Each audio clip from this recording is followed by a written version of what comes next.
Today, I'm joined by some great experts across the AUKUS geopolitical divides, and I'm excited to talk a little bit more about the tripart alignment and where we're going over the next few years. So today, I'm joined by Tom Corbin. So Tom Corbin is a research fellow in the Foreign Policy and Defense Program at the United States Studies Center in Australia.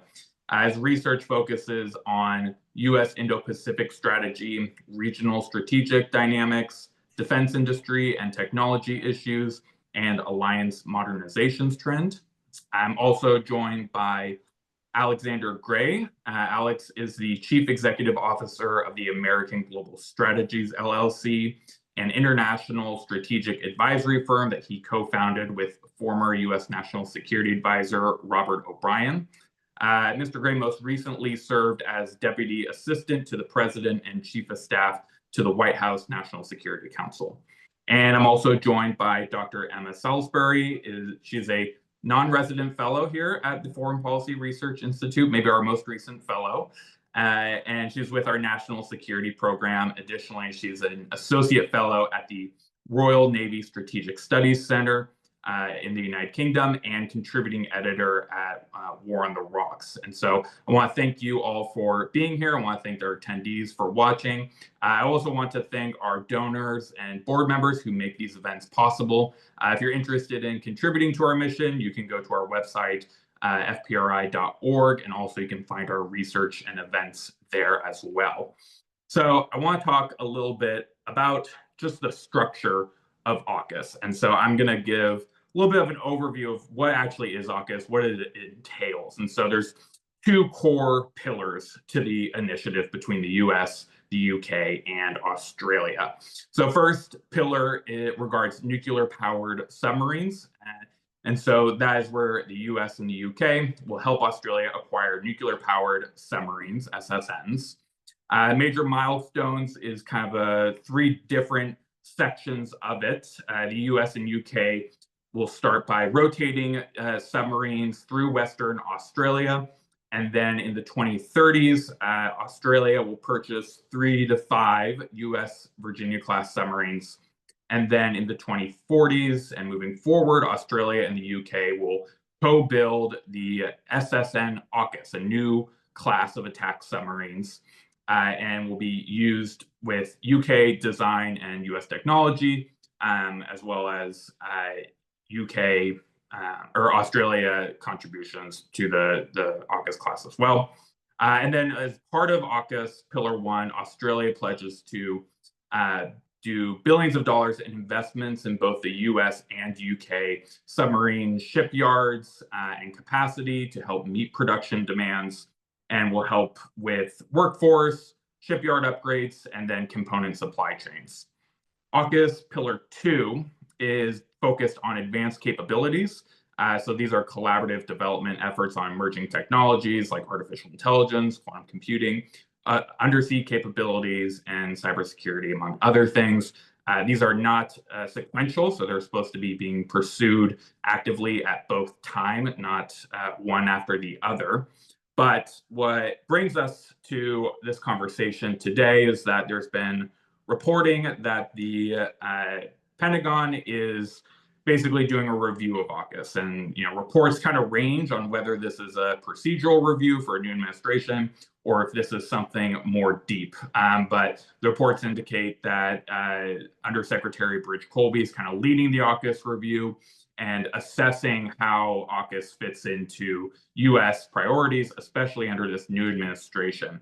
So, Alex, I want to talk to you first and kind of get your sense of what do you make of the recent reports that the Pentagon is reviewing AUKUS? Do you view it as a genuine reassessment, a negotiating tactic vis-a-vis Australia and the UK, or is it a potential pretext for walking away from the submarine deal? Yeah, well, thanks for having me, Connor.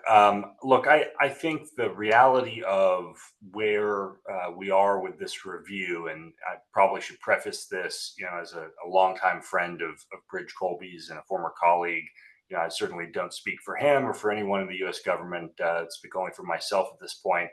But I think where we are is a reflection of the fact that going back nearly 20 years now, the US government, the multiple presidential administrations of both political parties have failed to invest in an industrial base, and particularly a submarine industrial base that can do big things. And whether those big things are AUKUS or whether those big things are surge capacity for a real great power conflict. And so it's opened the door for the type of questions that Undersecretary Colby is asking in this review. I personally don't think that it's a negotiating tactic. I don't think it's anything other than the math question, right? If you think about the fact that since 2016, the US Navy has said that it needs 66 attack submarines to do the bare minimum to meet the requirements that the Navy has for itself.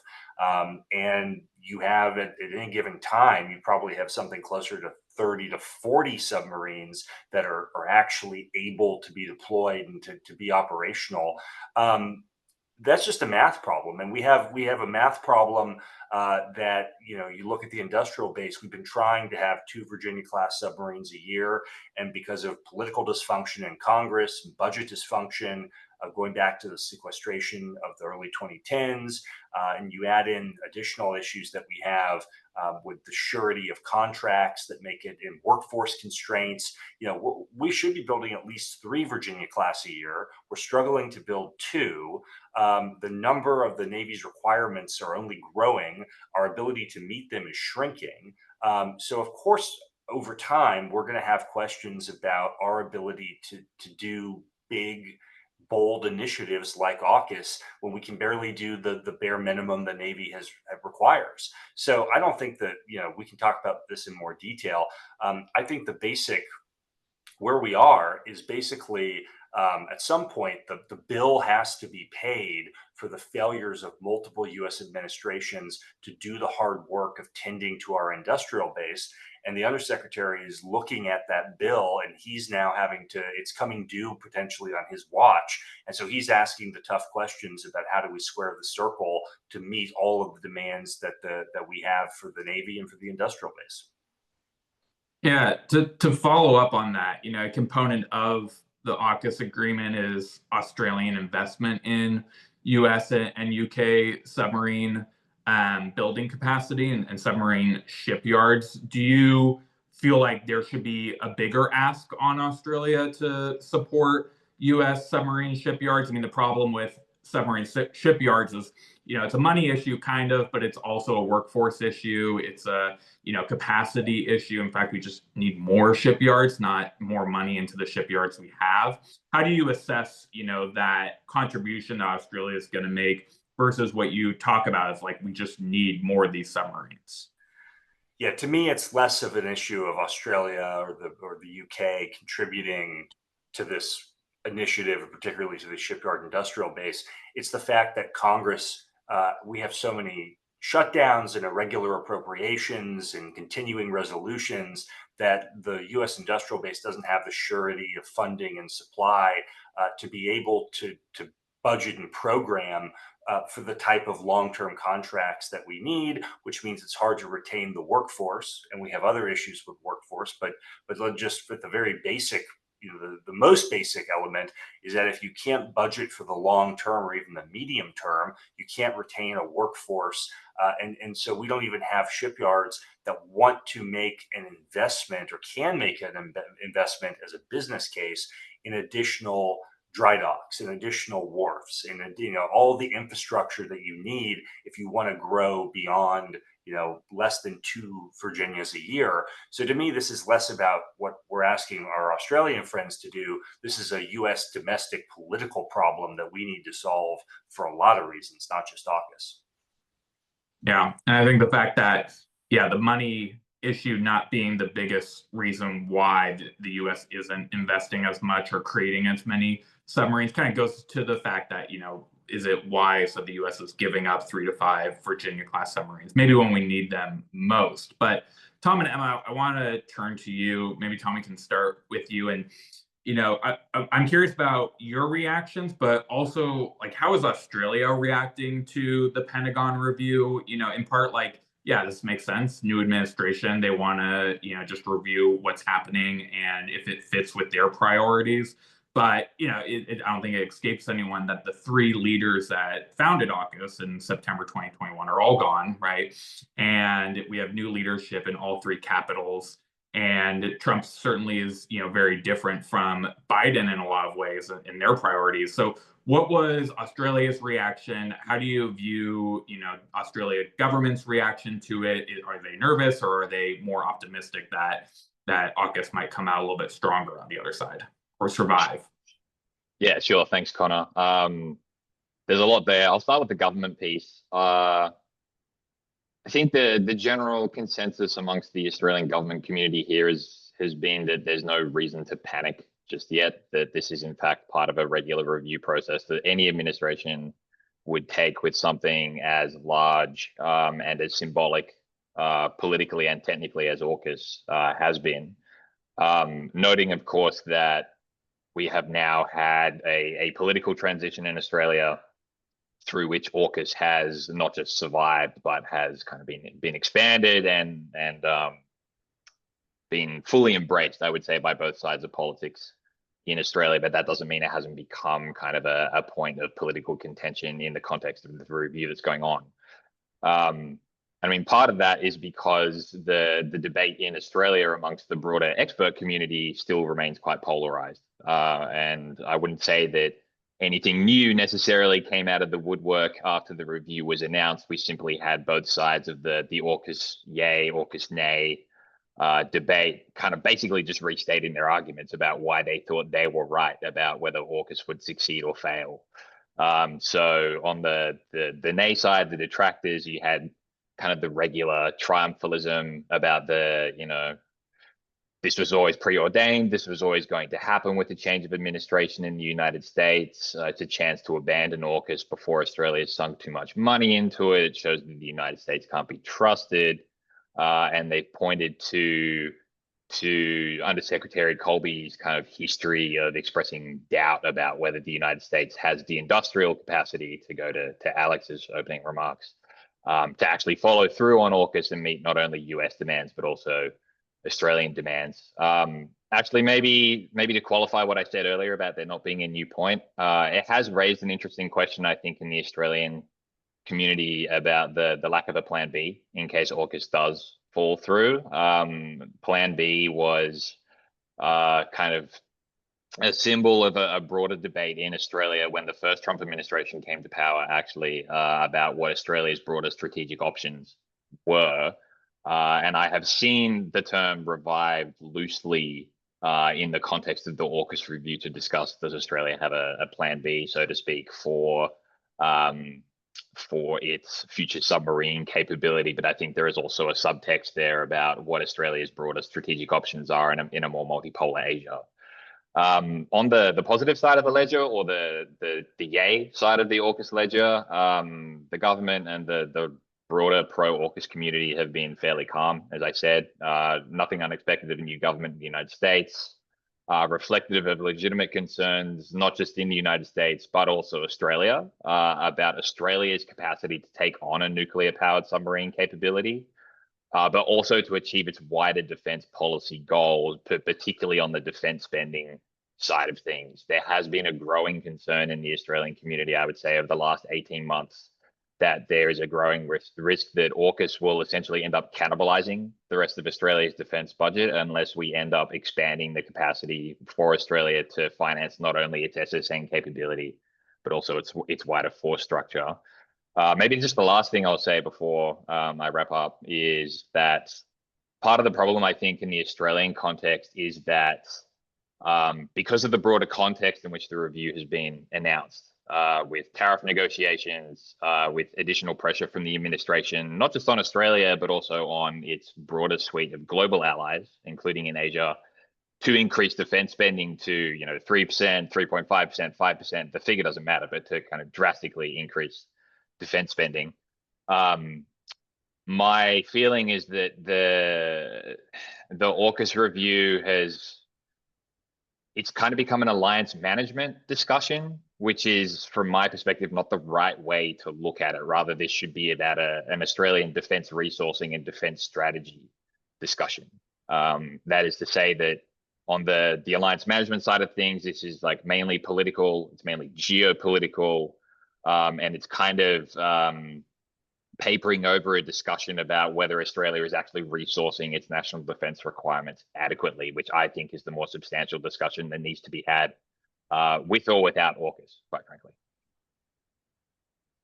Emma, what's the view of the defence community, British government reactions in London? Kind of same question to you. How are the reactions coming from across the pond? I think we're in a pretty similar position to Australia. AUKUS is supported across the political spectrum in the UK. So when the leadership changed from Conservative to a Labour government, there was never really any risk of AUKUS not being supported by the new government. The new government did do its own review of AUKUS, led by Sir Stephen Lovegrove. So, this government isn't worried about the concept of review. We did our own. So we can't really begrudge the Pentagon the opportunity to do theirs. But there is a bit of concern given how much skepticism Bridge Colby has expressed about AUKUS. And we're very aware that the Trump administration generally has a very different view of geopolitics and alliances to the Biden administration. And there are a lot of contexts in which that has been concerning for partners in Europe, especially. So there have been some concerns, but we are also very aware that, as Alex was saying, the submarine industrial base in the US does have significant problems. And that really does affect the possibility of the Virginia section of the AUKUS agreement.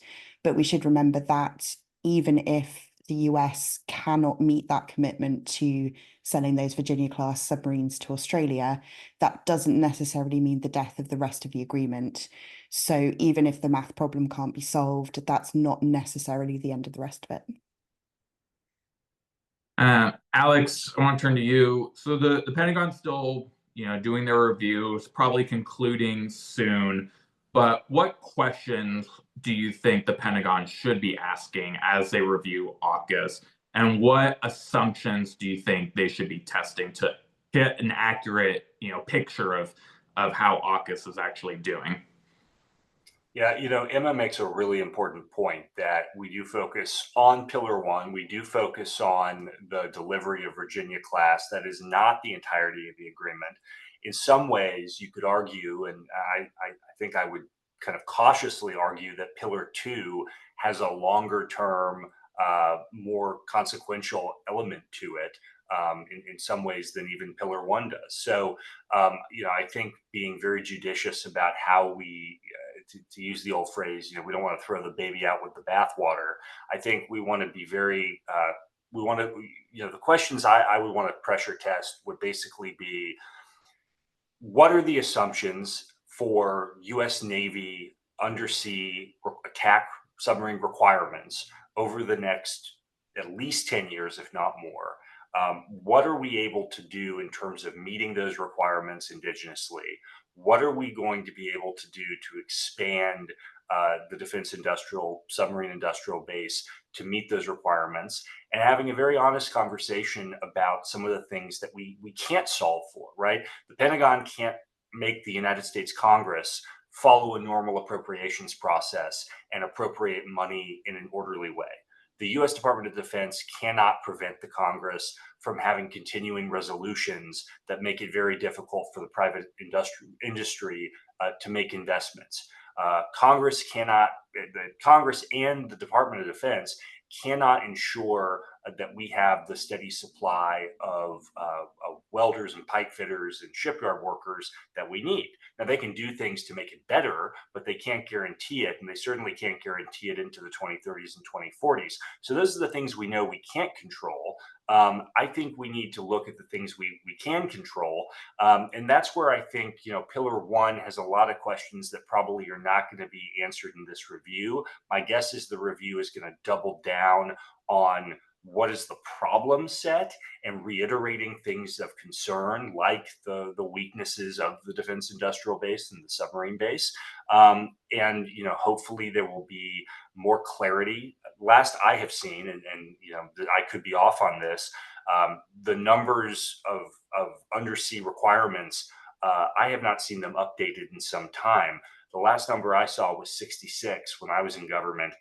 I would imagine, given operational requirements, given the need for multi-theater and multi-theater presence, and then thinking about attrition, thinking about some other things in a real conflict scenario, I would think 66 is actually a low number when you think about where we would also be realistically in terms of at any given time with maintenance requirements, having Virginia class on duty, in multi-theaters.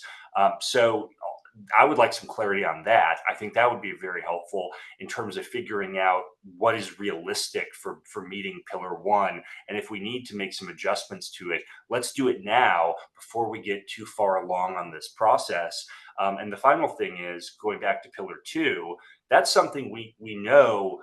Basically, at this point, in my view, we know how Pillar 2 is going to play out for the most part. There's some things, I think, on the Australian and the British side that, as it pertains to kind of domestic policy on AI and other things, quantum, that I have questions about. But I think generally we know at this point that that's a value added for the joint trilateral strategic relationship. So let's try and find a way to embed the key points of Pillar 2 in our operating roadmap going forward, even if we have to make some Pillar 1 adjustments, which I would prefer to do now rather than wait any longer into the cycle of this agreement. Yeah, I think that's a good transition to talking a little bit more about the Australia component, because, Alex, I think you're right that the Pillar 2 component of AUKUS is probably the more important side, or you can get more bang for your buck out of. But it's often the Pillar 1 side that gets all the media headlines, and that if the Pentagon does decide to maybe pull back selling Virginia-class submarines, the headline is going to be much worse than the actual conclusion of it. But, Tom, there's a big focus on Australia getting attack submarines. And so, I just want to ask, what is the strategic rationale for Australia to have, attack submarines, and for AUKUS? How critical is it to Australia defense policy? Why do they need the attack submarines? And then what happens if Australia doesn't get attack submarines? I mean, I'm conscious that AUKUS is not a war-fighting agreement, though there may be pressure on Australia to commit to fighting a war against China. But what is Australia's strategic rationale for AUKUS? Sure. I think there's a couple of different components here, and I'll try and go over them fairly quickly. So on the operational capability side, having an SSN capability is a way to improve Australia's capacity, not only to meet its own independent security requirements in the region, but also to contribute to a more collective defense endeavor with the United States, but also other capable allies in the region like Japan.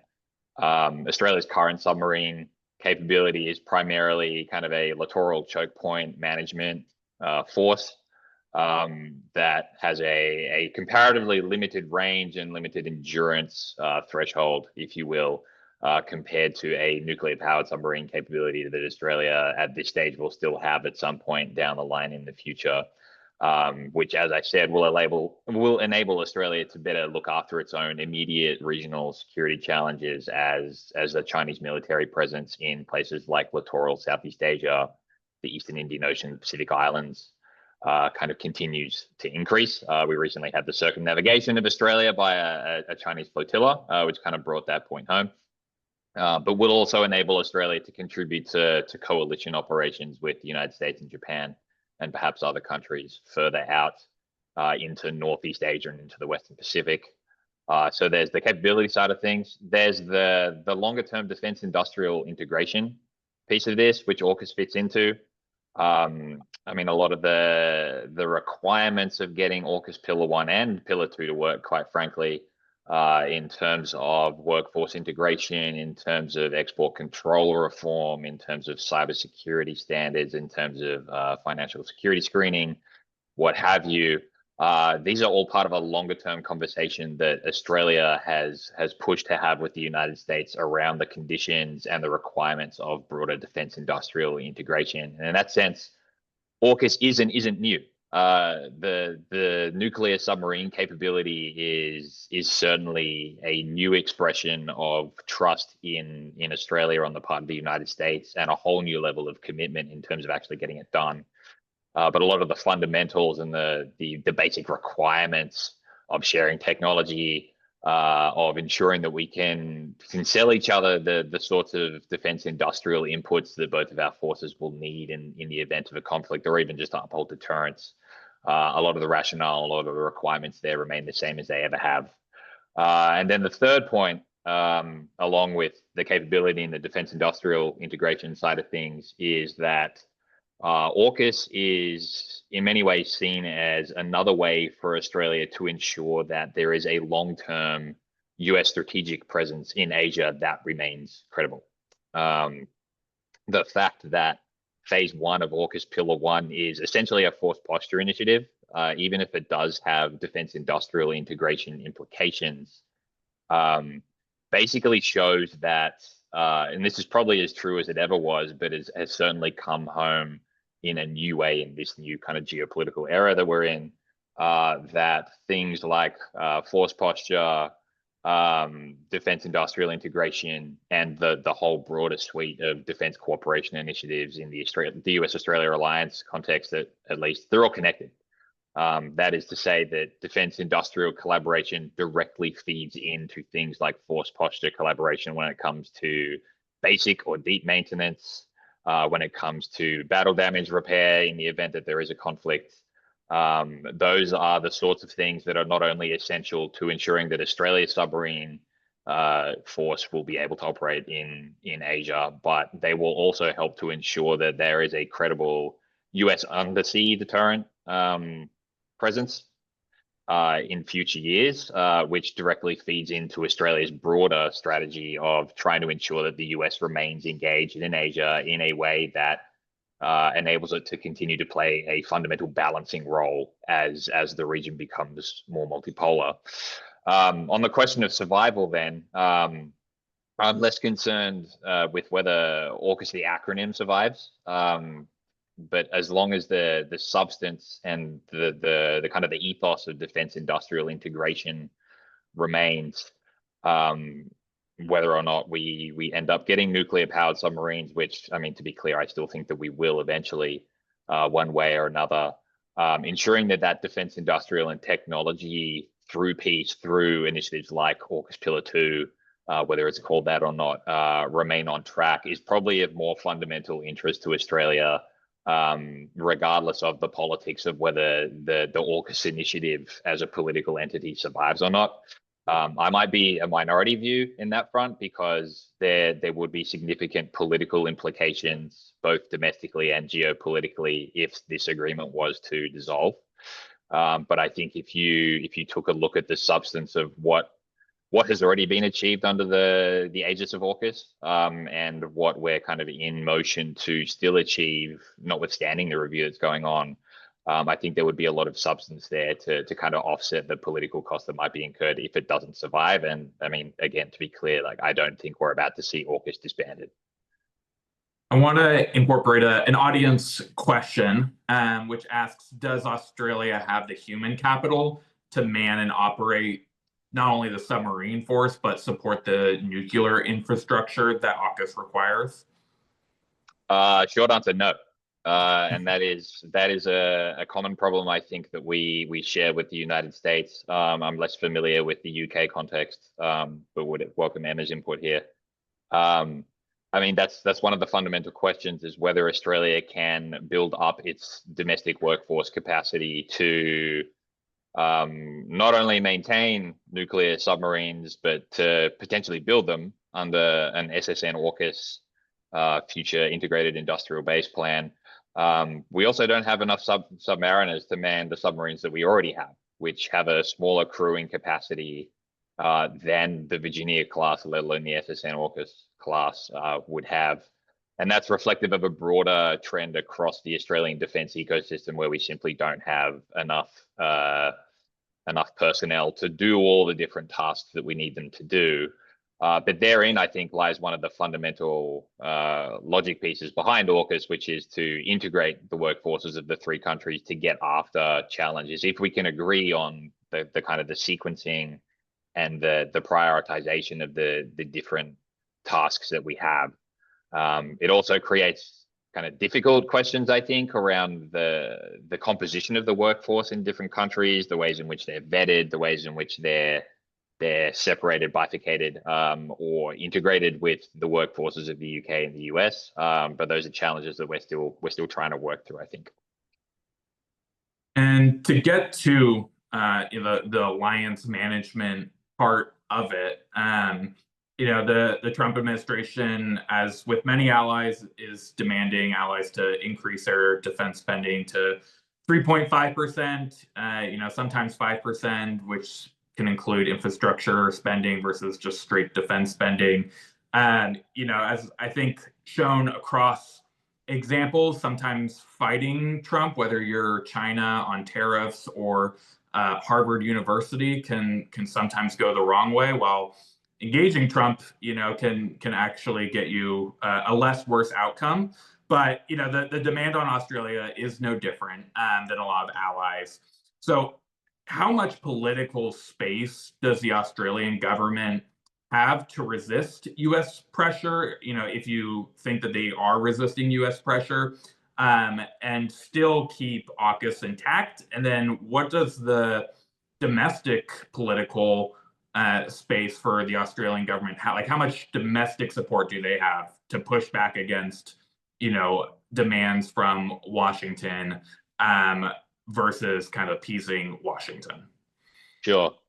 I mean, to go to what I said earlier, I don't think it's helpful that it's like this discussion about whether Australia is efficiently or effectively resourcing its defense requirements has become an alliance management conversation. For the reasons that I explained with relation to workforce, with relation to Australia's broader capability suite, there just simply isn't enough money to do everything that's in the plans that the government has presented to the Australian people for what it wants to do, in terms of not only implementing a regional strategy, but in terms of developing the capabilities that it needs to do that. But at the same time, Australia is also making record investments by its own standards in defense spending. It's up around 2% of GDP at the moment. The aim is to get to 2.3 by the early 2030s. But I think regardless of whether you're an AUKUS skeptic or an AUKUS champion, there's actually a point of agreement here, which is that we don't spend enough money either way.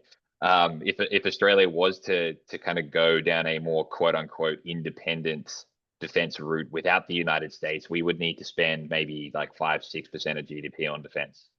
But on the other hand, it's quite evident, not only in Asia but globally, that spending 2% of GDP on defense just doesn't cut it anymore. So I think there's a quiet recognition in the government, or amongst government circles, and certainly a louder recognition amongst the non-government policy community here in Australia that something has to change. The politics of that are kind of funny, partially for the reasons that I've discussed already around alliance management and the perception, I think, that has either been manufactured and may be real amongst certain segments of the Australian electorate, that to increase defense spending drastically now would be writing Uncle Sam a blank check, which again I don't think is helpful and kind of obscures a more sensible debate about what Australia actually has to do. But then if you look at some of the recent polling from the Lowy Institute, for example, there's actually a small majority that say that Australia should spend more on defense. I think it's 51%, 37% said we're spending enough, and only a small percentage of people said that we should be spending less. Confidence in the importance of the United States as an essential strategic partner for Australia remains high, above 80% in some polls, up to 90% in some. The complicating factor there is that trust in the United States, which is a different question, has dropped significantly by 20%. And I think that has to do with the manner in which the Trump administration has gone about trying to manage its global suite of alliances, not just Australia, because the Australia piece in this has come to the party quite late, I think. And in that sense, I think the Australian electorate, the Australian public, and the Australian commentariat more broadly have tended to take their cues from the way that the Trump administration has managed alliances in Europe, which is a slightly different equation when it comes to the strategic requirements and the strategic logic of those alliances as it does in Asia. Maybe I can speak to that later on, but that's kind of broadly where the domestic political environment sits at the moment. Oh. Emma, I want to tap more into the views over in London. I feel like the UK is sometimes forgot in this, AUKUS alliance, as the focus is on the US and Australia. But, is there concern at all that London might get sidelined as maybe bilateral tensions between the US and Australia escalate? I feel like Stromer has done a good job meeting with Trump and cozying up to Trump. But how does the UK see its future in AUKUS in this kind of uncertain time right now? I don't think I'd characterize us at risk of being sidelined. I think maybe the pressure isn't on us at the moment because we're being the least awkward of the three, at present at least. And also what we can do is act as a bridge between the US and Australia for any of these kind of bilateral tensions that exist. Because, London has a very, very strong relationship with Washington, the historic special relationship. And we also have a really strong bilateral relationship with Canberra because of the Commonwealth and our shared history. So, the UK does have that role as the link between the two, if that link is necessary. So I don't think that we're being sidelined. I think we're kind of quietly getting on with things and trying to act as a mediator between the other two allies.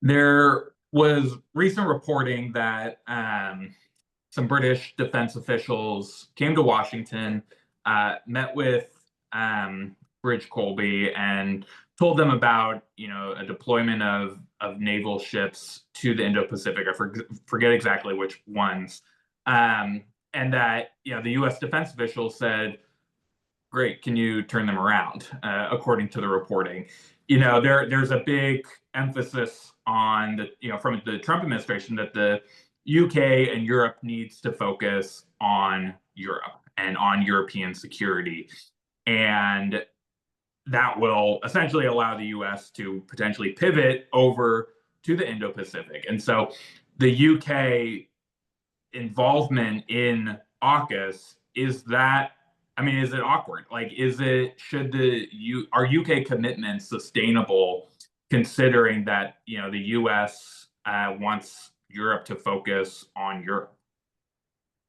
I have heard that a lot from American friends. What are you doing in our theatre? Keep to your own kind of thing. So firstly, I'd say that I don't think it's helpful to keep the Euro-Atlantic and the Indo-Pacific as separate theatres. What happens in one affects the other. And although UK security is geographically focused on the Euro-Atlantic, that's where we are, what happens in the Indo-Pacific and the prospects of conflict in the Indo-Pacific will affect us as much as it affects the rest of the world. So we can't afford as a nation to ignore the Indo-Pacific. So the deployment that was being referred to in that reporting was Operation High Mast, which is the deployment of our carrier strike group to the Indo-Pacific. And that's not just a British endeavour. There are Norwegian ships, Spanish ships, French ships, it's a European deployment. So it's showing that Europe as a whole is not going to ignore the Indo-Pacific and is not going to leave our allies and partners there without support. What I'd also say is that from the British point of view, AUKUS is not an Indo-Pacific focused deal. This is our future SSN capability. This is our future defence innovation under Pillar 2. And all of those things will be used to tackle the threat from Russia. in the Euro-Atlantic. Without decent future attack submarines, there's no way that we can face up to Russia in the North Atlantic and the High North. And all these innovations that will come from the Pillar 2 projects that are going on, all of those will feed to the British military, which will feed into the NATO response to any conflict with Russia. So AUKUS bolsters European security as well as Indo-Pacific security. So I don't think that thinking of it as a purely Indo-Pacific issue recognises that important factor for the UK. Alex, I want to get your reactions to that because, I am guilty of kind of being of two minds, that, Europeans definitely have interests in the Indo-Pacific. There's many territories still held by European countries in the Indo-Pacific. And yeah, like the theaters of Europe and Asia are connected, especially with Russia being an Indo-Pacific power. But there is that, as Emma mentions, that kind of other side of my mind of like, okay, but if the NATO can just focus on the Russia threat, then maybe we can figure out this two theater problem. How do you think the Pentagon and the Trump administration should be thinking about European involvement in the Indo-Pacific? Do you think it's right to have to say to the Europeans, no, don't worry about Asia, we'll focus on Asia if you focus on Europe? What are your thoughts behind that issue? Yeah, I mean, I think Emma makes a good point in the context of Britain, particularly that AUKUS is more than just an Indo-Pacific matter. It's a larger issue of the UK's future undersea deterrent, and I do a lot on the Arctic, so I'm very sympathetic to the idea that we have to have an aggressive, transatlantic undersea capacity to do important work in the Arctic, where even in the midst of the war in Ukraine, the Russians are expanding their presence in the Arctic, which tells you just how seriously they take it as a theater of future potential conflict. And the Chinese, let's not even forget the fact that the Chinese say they're a near polar power, as absurd as that may be. There's absolutely a need for us to be thinking in more than just one context here. So I would say that. I would also say that when we think about the Indo-Pacific and we think about resource constraints, I understand intellectually Emma's point that these things are interlinked and we can't just draw kind of artificial delineations between the theaters. Totally respect that and agree with that at an intellectual level. The reality is, Emma mentioned Spain. Spain spends 1.2% of its GDP on defense and refuses to do more. And a number of countries in that list of who's participating in that exercise are in roughly similar boats, no pun intended. So my concern is that in a world in which we're just going to have to make very tough resource decisions, the highest value add for our European partners is to serve as a bulwark against Russia in Europe in the medium term and the short term. In the longer term, that's a different conversation. But in the short and medium term, in a world where the US is spending significantly less on defense as a proportion of GDP than we have at any point in 35 years, and I don't see the political reality. I mean, here's the reality. President Trump in 2016, when I was working on his campaign, President Trump was being very clear that we needed to spend much more on defense. And that was a major platform for him, that we needed to do more on defense. That was not part of his 2024 platform. He did not substantially focus on increasing the top line US defense budget. There is very little momentum in the US political system right now to increase what we're spending on defense. And in the reality that we're going to have to make tough choices about where to prioritize our efforts, so do our European friends. And I think that the logical, delineation of responsibility right now is a greater US focus on the Indo-Pacific, not an abandonment of other theaters, but a preponderance of limited and shrinking resources going to the Indo-Pacific, and a preponderance of limited and shrinking resources from our European friends focused on Europe. And to me, that just right now, in a perfect world, I think we could take the intellectual case that the Emma made well and say, you know what, we all need to be working in the same, it's interlinked, and we have to be doing everything synergistically. In the reality of the limited resource world we're in, I think we do have to divide and conquer. Yeah, that's a good transition. We've talked a lot about the problems that AUKUS faces in each of our kind of respective countries, but maybe we turn to solutions and do a little bit of a round robin. Tom, maybe I'll start with you. What are some key reforms you think the Australian government needs to make, whether that's one or two big critical reforms or kind of easy hanging fruit that they can grab to make big dividends? What are some things that the Australian government really needs to enact sooner rather than later? Sure. So, there's a few things Australia can do in isolation, but at the end of the day, this is a multinational collective enterprise. And if we're talking about advanced technologies and advanced capabilities, there needs to be some kind of standardization, or at least coordination across the three systems in order to make sure that we're on the same page and that we're not needlessly kind of encountering obstacles that we don't need to. For my sins, the area that I've spent the most time on in the last 18 months is defense trade controls. If anybody has a kind of PTSD-like reaction to the term ITAR, I completely understand and sympathize with you. That's where I've been. But I would say that the export control problem between Australia and the United States is something that's received a lot of attention.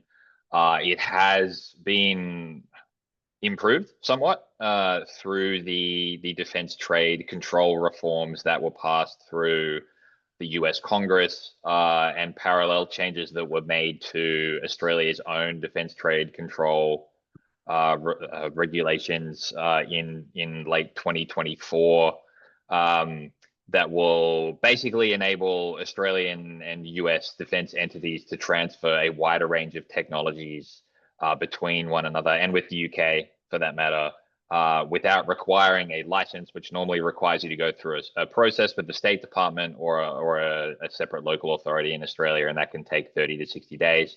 That's changed for a lot of things. The problem there is that though the defense trade controls were presented as AUKUS enabling, if you looked at the text of what was actually proposed, there was an exemption from the exemption, if I can put it glibly that way. And the exemption from the exemption basically captured a lot of the most relevant technologies for not only AUKUS Pillar 2 projects, but also a lot of the stuff that's going to go into Virginia-class submarines. And we're not just talking about a capacity to build them or to receive them as an FMS or a direct commercial sale. We're talking about, defense trade controls being something that needs to be addressed if an Australian technician is even allowed to look at that technology if it breaks in an Australian context in the first place. So there's probably some more work that needs to be done in Australia around reforming its own list of technologies in that regard, but that can only be done in consultation with the UK and the US to make it effective. I've already talked about the workforce thing. I think one of the main concerns on the American side about Australia's workforce has been around vetting, continuous vetting. I think for a long time, the standard process in Australia was kind of a big one and done when people were first inducted into the defense workforce and to the defense industrial workforce. That's changing. And there has been a big effort to reform the ways in which Australia does security clearance vetting on a continuous basis here, but there still needs to be some more work done there. And then I would say the last thing that, again, is common across the three systems, I think, is a big push to reform how we acquire defense technologies in the first place. So acquisition processes, the signals that the government sends to industry in terms of long-term demand signals, how we budget, how much we budget against what. Those sorts of things are, just off the top of my head, they're kind of like 3 or 4 big things that I think Australia, but also the US and the UK need to get after in a pretty substantial fashion. Emma, I'll turn to you. How do you think the UK government can reform resourcing or processes to help support AUKUS better?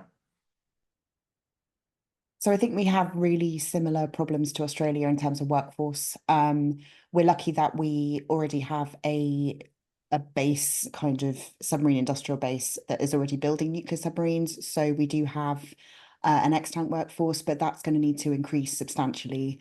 We're not just going to be building AUKUS submarines, we have to build dreadnoughts as well, which are our ballistic missile submarines for our nuclear deterrent.